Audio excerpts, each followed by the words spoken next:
California Palms Addiction and Recovery is in a little bit of trouble with the Ohio Department of Medicaid. The owner got a letter from an ODM attorney. The letter addresses the California Palms promotion that it accepts Medicaid, which apparently it does not. First News reporter Dan Marcel investigated the situation. He talked with the owner. Dan joins us live in the newsroom with what he found out. Well, good evening, guys. Yeah, today I talked to the president of the California Palms Addiction Recovery Campus. He tells me that those claims were not intentionally false, but rather a miscommunication.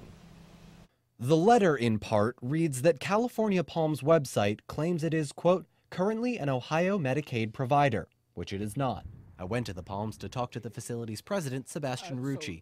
He says the portion of the website with that claim was in a blog post. There was a person that does posts for me. That's how you draw traffic. And he did say that, and we took that all down.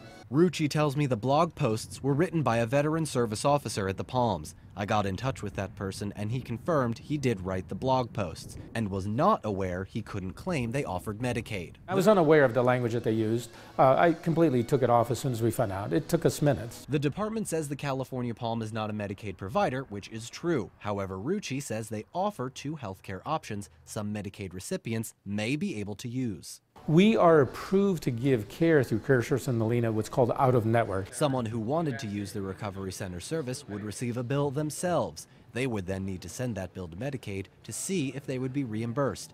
The Ohio Department of Medicaid sent two different letters to Rucci, one to clear up a typo. Rucci says he never received either of them. They sent you another letter previously, though. I didn't get that one either. You didn't get that letter either? Yeah, I was unaware of both, yeah. Rucci says he also wasn't made aware of the letter until today, but has since made the changes the state asked for. The California Palms has only been an addiction and recovery campus for less than a year. Rucci also tells me they are still working on getting several of their licenses. In the newsroom, Dan Marcel, WKBN 27 First News at 10.